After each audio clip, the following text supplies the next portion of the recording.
Hi, everybody. Welcome to this week's live Q&A. I'm here with Sylvia Wong. Welcome, Sylvia. Thanks, Becca. And for those of you who are watching this and have no idea what this chat is going to be about, if you have a website or you want to have a website that's going to be selling or promoting your services as a calligrapher or letterer or artist or whatever you want to be promoting, this one is going to be really applicable to you because Sylvia is going to be talking to us about SEO, which is search engine optimization. And I know that can be a really scary term for some people, and you might not even have ever heard of it before, but it's really important. Right, Sylvia? It's super important so that people can actually find you and you're not just floating in cyberspace. Yeah, so we're going to get all deep into what SEO means and how you should be doing it on your website. And I'm excited for that because I've never actually put a ton of effort into it. I'm not going to lie. But before we get started, Sylvia, can you just give us a little rundown of who you are, what you do, how people might know you? Sure. For my day job, so the reason I'm here is I'm actually a digital marketing strategist at a digital agency. How I got into calligraphy is about 2 years ago when I was planning my own wedding. It was a really intimate affair. We just went to City Hall and got married in front of 8 people only. We took the subway there. We got ready in our own place here. And I think there's something about a wedding where you still want to really obsess over something. And that thing that I decided to obsess over was learning how to do calligraphy so I could write "just married" on the back of my favorite leather jacket. Now, learning calligraphy, I wanted to very specifically get my own style out of it, because if you've ever tried to copy something from Pinterest or something you were inspired by, it just doesn't look organic and right because you don't know where the proper strokes are going to go and how letters connect. So I spent the month before my wedding learning, and I practiced every day for 2 to 4 hours. After I was able to make my "just married" jacket, what I did was wore it for my wedding. It was a huge hit. And I kind of thought afterwards, well, I don't want this jacket that was really cute and meant so much to me to just sit in the closet and collect dust. So I posted it on an online trading site, and there you can't ask people for money. So if I was like, I've got a pair of round sunglasses and they don't really suit my face, I would post them and say, does anyone have square sunglasses that they can trade for them? And then you meet at a subway station and trade there. So I put my jacket up and I said, does anyone want to trade this jacket for a bottle of red wine? And obviously that was a pretty appealing ask because there were so many comments and so many questions about it. And that's when I kind of realized that everybody has a different wedding date, so they can all wear it. So I kept it for myself, and from then on, I've been renting it every single weekend for a bottle of red wine. And up till this weekend, I think it's gone to 88 brides. So it's something that's kind of built a community in Toronto for me, and it's also helped me get a lot of press.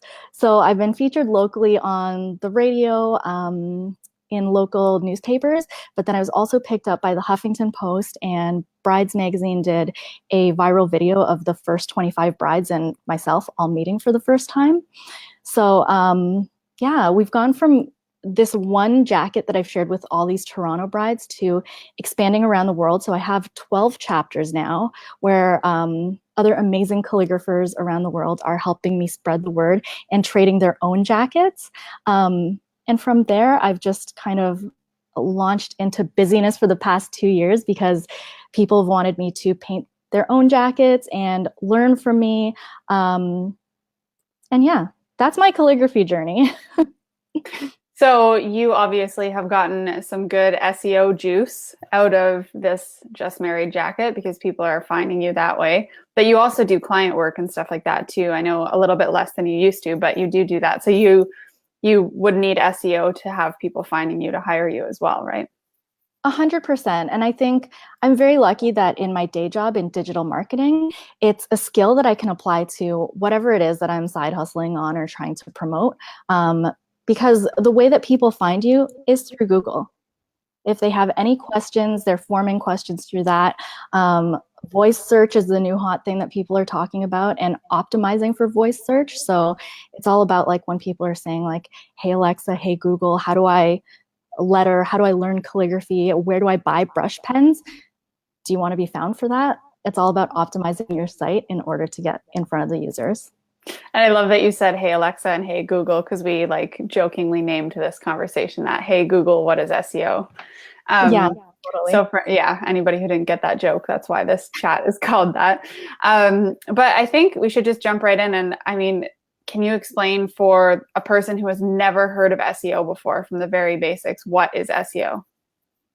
So SEO is search engine optimization, and very basically it means that you're preparing your site so that Google's crawlers can read it properly and understand what each of the pages on your site are about. So without really knowing anything, these robots are just kind of looking through and seeing if there's any specific keywords or patterns on your site.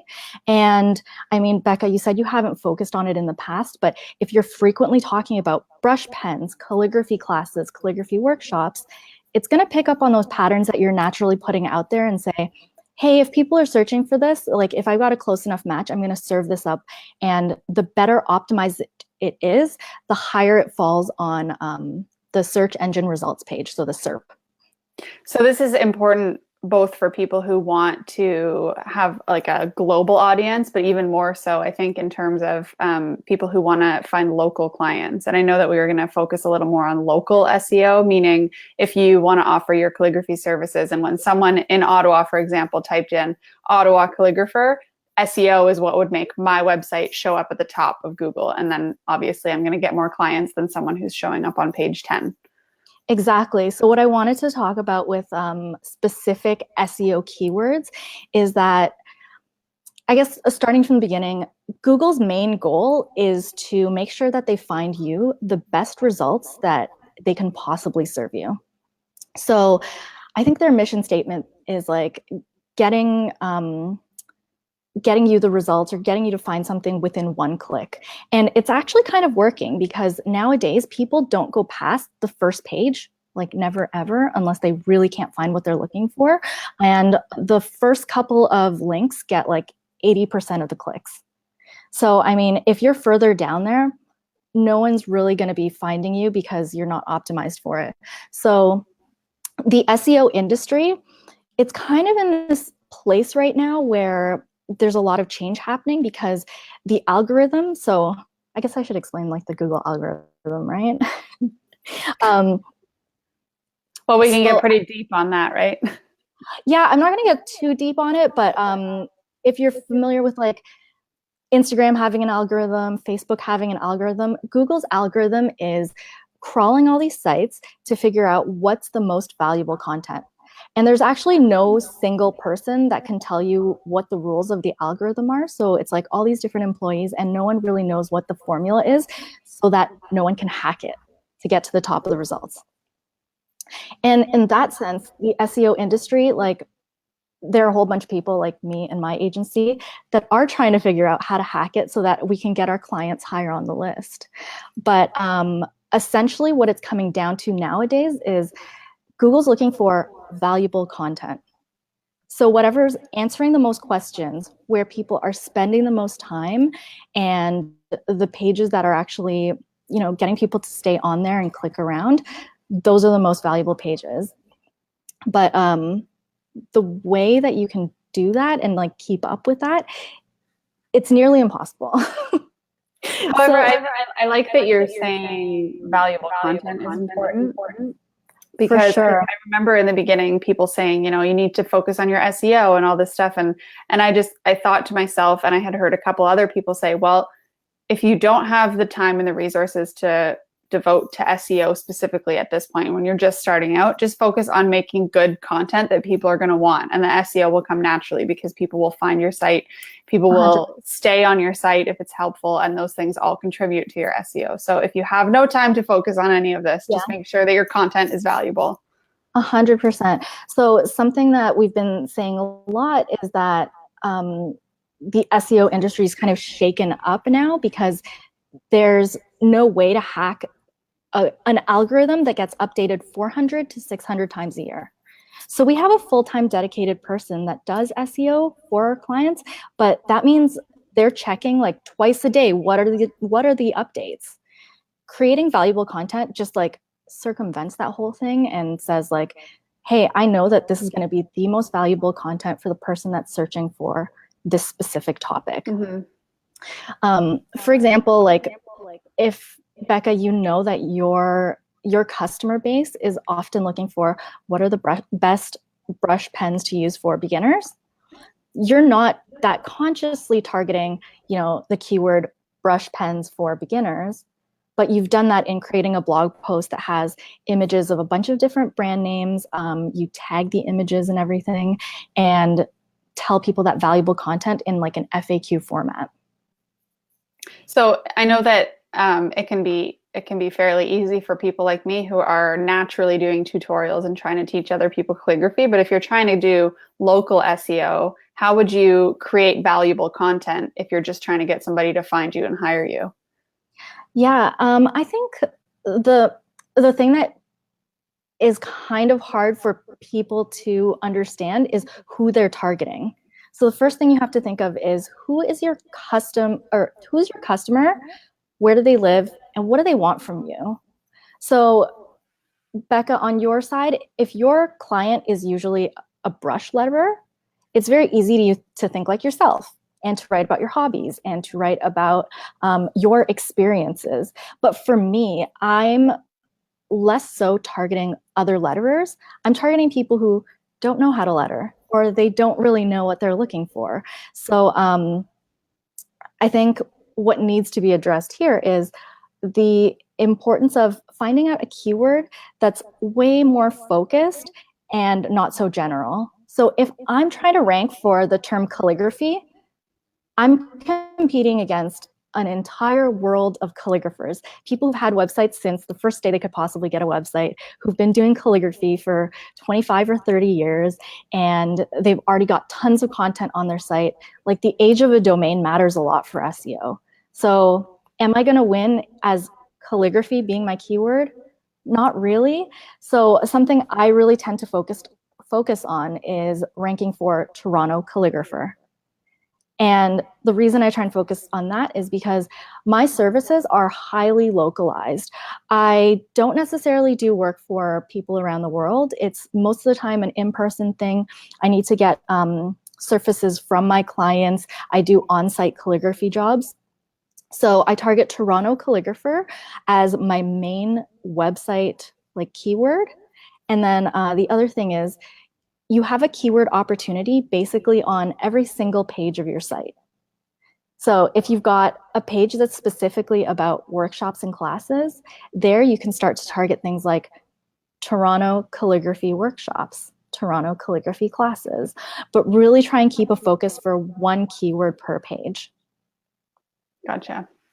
So if you want to have people hire you for wedding work, for example, which I think a lot of the people in this group that's kind of their ultimate goal is to do calligraphy as a service.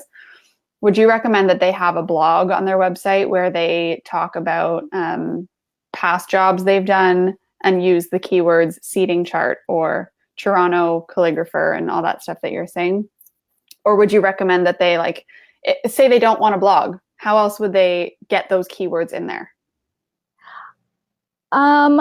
If they don't want to blog, it's not helpful. I mean, a blog is super helpful. So when there's a question out there of like, are blogs still relevant? It's actually the best way you can really target what we call long tail keywords. So if you've already got a page that's like wedding services, you've got kind of a short keyword that's like Toronto wedding services or Ottawa wedding services.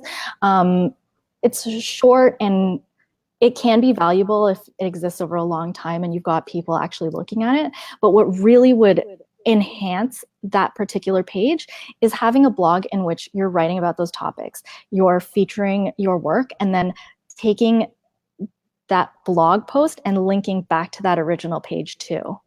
So a lot of cross-linking opportunities start to exist when you write those blog posts, and those blog posts can have longer tail searches. So instead of just being like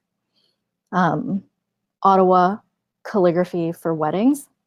You can really get into Ottawa calligrapher for envelopes or seating charts or place cards or day of details. And each of your blog posts can have a really nice long keyword.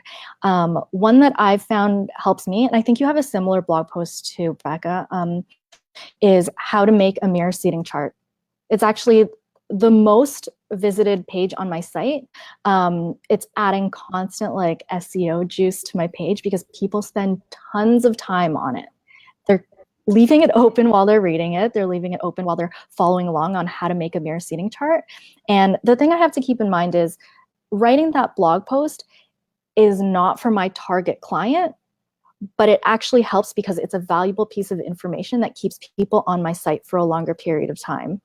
And then anyone that is reading it, because it's got such great SEO, like link juice, anyone that doesn't want to do it is like, too much of a pain, click on contact me.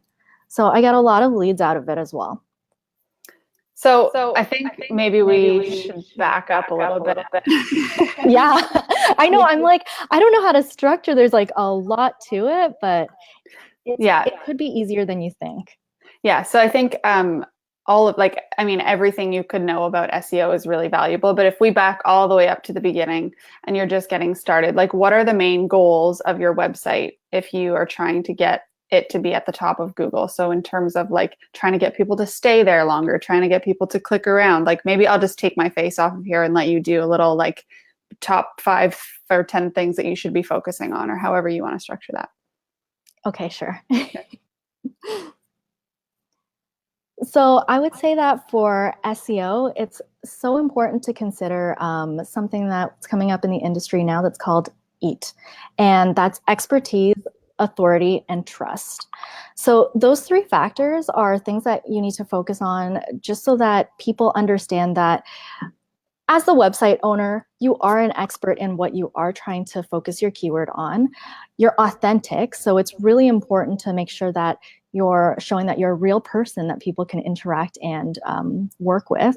And then trust, so it helps a lot to show like things that you've been featured in, and show examples of your work just so that people understand that they're not getting scammed by another site. And that's really what Google's trying to do, make sure that the sites are authentic and worth people's time to go on.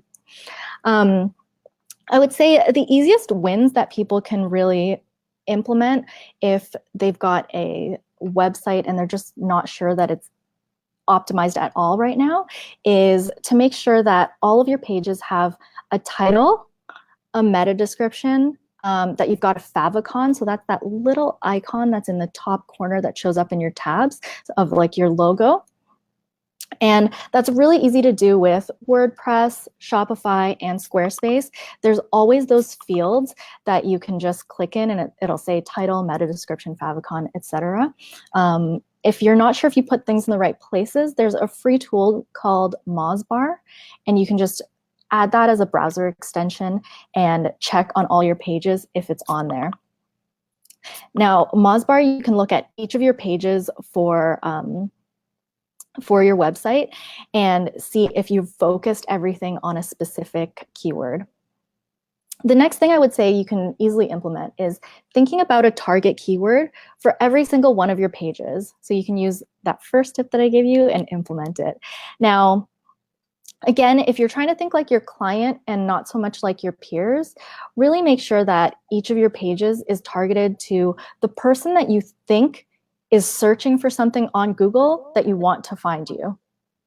So it could be things like, if you do teach workshops, how to learn calligraphy in Toronto or calligraphy classes Toronto. And there's a bunch of tools, a lot of them are paid, but there's ones that'll tell you if it's more popular to search for calligraphy classes or calligraphy workshops. There's a lot of like synonyms, and it helps to go into your browser, try out an incognito window and search for calligraphy classes Toronto, see what shows up that's ranking well, and then also see at the very bottom where it says related searches or like people also search for, to see how people like verbalize those things. Because they might not have the language in order to understand what they're searching for yet. You know, when you don't know and you're just like typing the random words. Sylvia, So can you talk a little bit about normal keywords versus long tail keywords? I know you mentioned it earlier, but I think that generally when someone hears keywords, they think one word. So yeah, how do you break that down? I think back in the day when SEO was kind of a new industry, like people really kept it very keyword focused. So they thought, okay, if I want people to find my website, it's got to be focused on like a single keyword so they can find it. But because of the amount of content the world generates now, it's getting harder and harder to sort it all. So it's important to have very specific long ones that people can find. So when I say keyword and you're thinking, okay, I want to be found for brush lettering, it's just not going to happen because it's very competitive. There's already so many sites out there that exist, and trying to hack it or like trying to hack Google and their algorithm by just overloading a page with calligraphy, calligraphy, calligraphy, calligraphy looks really spammy. So Google in itself has this like threshold for how spammy a site is too. And if it looks really inorganic like that, then it's also not going to rank well because people have like a filter for that too, right?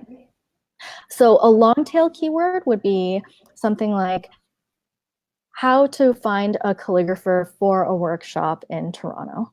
And that's like an extremely long one, but using that really lengthy keyword as your page title, and then throughout your page, using variations of that phrase will actually help you in ranking for something more longer tail.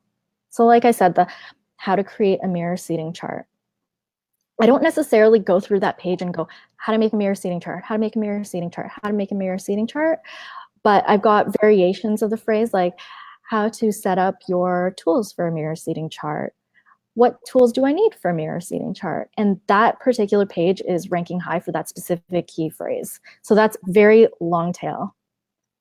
And long tail can be just adding your location, adding your tools, anything.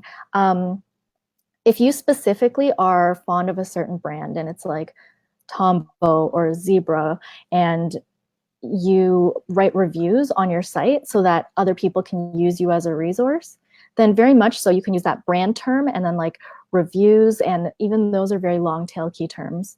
Like specific tools are very, very long tail because how many articles can there possibly be about like Zebra G-nibs or something? So you For can sure. definitely get ranking. Yeah, you can get ranking if you're very, very specific. So far what I've figured out from this conversation, and I think would be helpful for anybody who's just starting out, is basically step one is to decide who you're trying to get to find your website, like who you're Yeah. targeting, and then think about the keywords that that person would be typing in and searching for, Yeah, and like all different that variations of search that. intent. Yeah. Okay. And then don't dismiss blogging. Like I think that right off the bat, a lot of people who are just trying to get client work would think about maybe just having a website with a homepage, a hire me page, like a contact Mhm. form, and a portfolio. Yeah. But you're saying that that's really hard to get SEO for, and you probably won't rank very high if you're doing it that way. So unless someone was to type in your exact business name, they won't find you by just posting or just typing in like Yeah. Toronto calligrapher. So blogging and trying to get creative with how you're getting those keywords in, and blogging things specific for that target audience that you've just already figured out. Yeah, exactly. And Okay. something you just mentioned there was people saying, like, we get clients where they want to rank for their own brand term. So that's kind of problematic in that if you're assuming that people are going to go into Google and be like, I know via calligraphy and type that in, like there's really no point in ranking for your own brand term. So if like that whole ego thing of like going into Google and typing your name or your brand name in, it's really a pointless exercise because I mean, I don't want to be found for that purpose necessarily at the beginning because like nobody knows me. There's no point in ranking for it. I would much rather rank for like the world's best calligrapher. Just kidding. Exactly. That's your new title, homepage title. That's my new keyword. Yes. Oh yeah, that's hilarious. Okay, so other goals that people should be thinking about with their website, like I know that sometimes it's more helpful to have a certain length of blog post or a certain number of images in it and stuff like that, just to keep people on the pages longer. Yeah. Other little tips like that that you can throw out there. I mean, I would say quantity over quality, quality over quantity. So, if you don't have time to write a ton of blog posts, writing a really, really long one helps, and making sure that it answers every possible question. So the ideal page length is like 300 words, but a really high ranking blog posts are often in like the 1,200 word range. So if you can have like a mega post on like how to do something or information about something, then that helps you tons more than a much shorter one. Um, and in terms of regularity, even like one a month is more helpful than just having a stale website. Okay. Yeah. So you don't want to let your website sit there updated for a really long time. Yeah, and that's something that Google knows is happening too. Like they know the last time your website was updated. So you want to keep it fresh, even if it's just having some kind of feed in there of like an Instagram feed that's like updating or something. Just make sure that you've got consistent updates so that it's a fresh website. I know a lot of artists use their websites as portfolios, but if you do want to focus on SEO, make sure that there's new updates, and a blog is a great place to do that. I mean, that means that you don't have to update like the entire structure of your site or change your portfolio or your about page and stuff. Like a blog is a lower effort amount of stuff to do. Gotcha. Mm-hmm. And one other thing that's unrelated to what we were just talking about, but I think that this one confused me and surprised me when I was starting my website, is I didn't realize that there was SEO. You could get SEO from images on your website. So can you talk a little about that? 100%. I accidentally found that out when I was a blogger because I would tag things with like the brand names that they were. Like I would get new glasses and stuff, and I would have photos of myself, and I would put like I would name the images on my computer as like the brand of the glasses. Like it would be like Ray-Ban dash 1063, and then people were like, "Hey, I found you in like my image search for these glasses." So it's really important that when you save your images on your own computer, that you're taking advantage of the keywords that you want to use where that will be uploaded. So if that image is going to go on your post about calligraphy workshops, make sure it says calligraphy workshops in your image name. So that's number one. Number two is your alt tag. So there's always an alt tag function when you are blogging in WordPress, when you're posting images on Shopify, Squarespace, whatever platform you want. And the alt tag area is a good spot to put an explanation of what that image is. So Google pulls that as well. And then the other thing is, if you're putting a little caption near your image, just make sure like words around the photo, like surrounding it, also repeat that keyword. So it's So easy as that. you don't want to have you don't want to have your image called image two. You want it to be Exactly. actually. That's a waste. Like you can get like tons of search from it if your stuff starts ranking, which just takes time. The average amount of time for a post or a site to start ranking is like 3 or 4 months too. So it's a game of patience and like putting things in place and not changing them if you don't see anything happening yet. Okay. So for images, name the image before you upload it onto your website with your keywords. Mm-hmm. And I know that you're supposed to put a dash in between the words instead of just a It space, right? helps to have the dashes. Yeah, it helps to have the Okay. dashes so that it doesn't see it as like one long gibberish word. So So Ottawa dash calligraphy dash workshop. yeah. Okay. And Yep. then have it in the alt tag, which is a function on your website. And Yep. then what was the third piece to that? Oh, the caption. Captioning. Yeah, captioning close to it. Yeah. Mm-hmm. So I remember after I had made my website at the very beginning, someone told me this, and I had to go back and spend a bunch of time going through all of my old stuff and renaming all the photos. So if anybody's listening to this and just starting their website, do it right off the bat, and you won't have to spend that time like I did. Yeah. I know, especially Um, since it's in the file name, that's like a pain. mhm, yeah. So I am just going to put a little note on the screen here for people to ask their questions. Um, But was there anything else that you think is quick and actionable for people as they're getting started with this, or anything else you wanted to cover? Yeah, I have a couple more tips. Another one is to make sure you have an about page. Mm. So very much so, if you are like a service operating person, an artist, you want to make sure that you're hitting those like EAT factors. So that expertise, authority, and trust. And a huge easy win with that is a great about page. So that means putting yourself out there, which is sometimes hard, but try putting your face out there. Do a little bit of a bio about yourself, and talk about why people should trust you, where you're located, what kind of art you do. Um, Another thing is, this is actually a pretty big one. It's setting up your GMB. So that's your Google My Business. Now, I think a lot of people kind of are apprehensive about setting up a Google My Business because they're like, I'm not a legitimate business yet, or I don't have a specific location.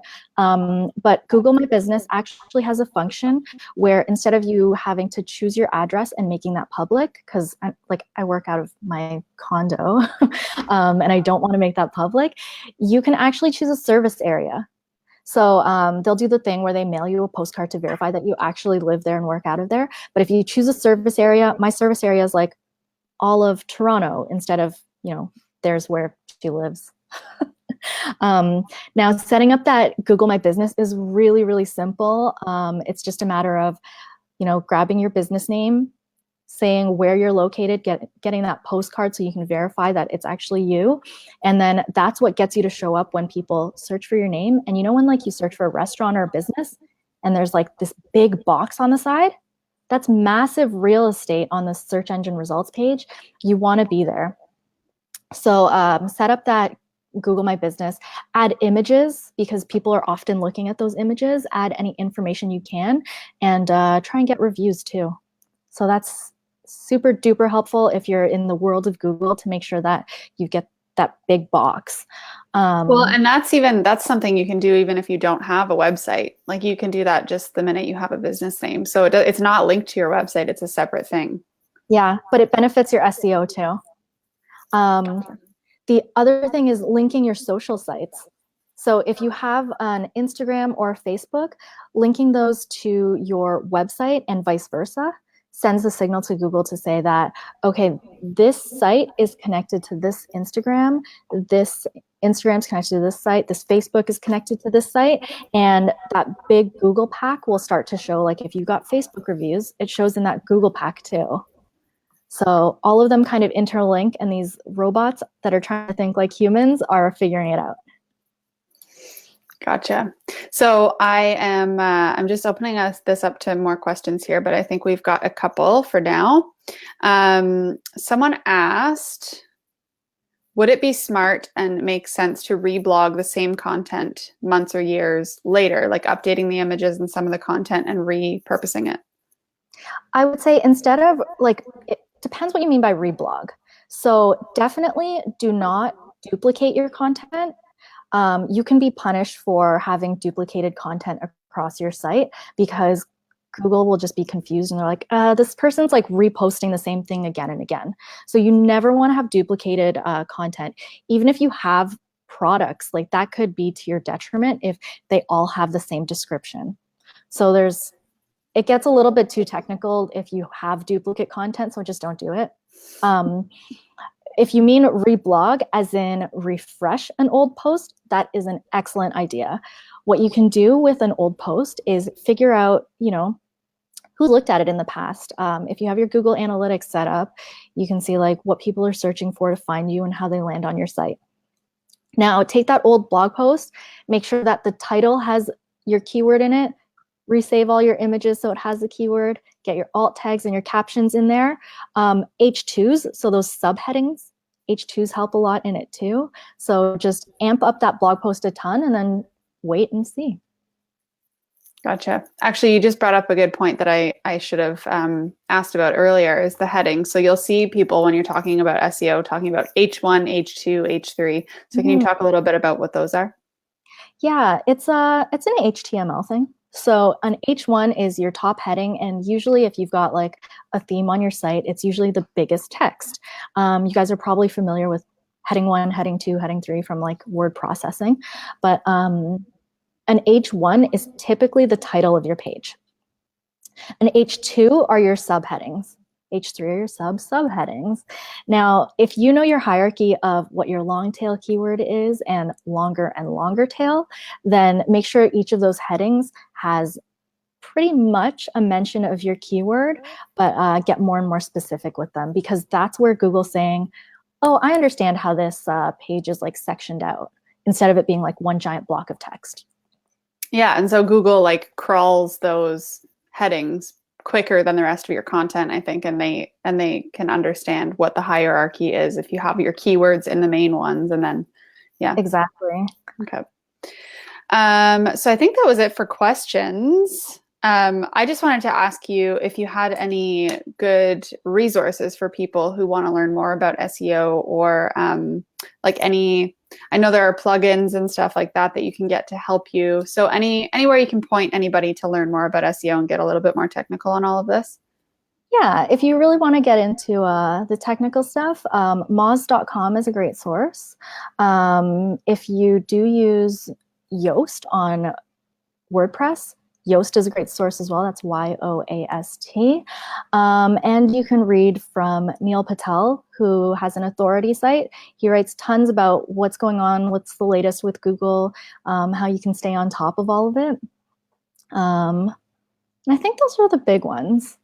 And I bet you, if you were to type in SEO on Google, the most important ones will come up at the top because they have good SEO. Yeah.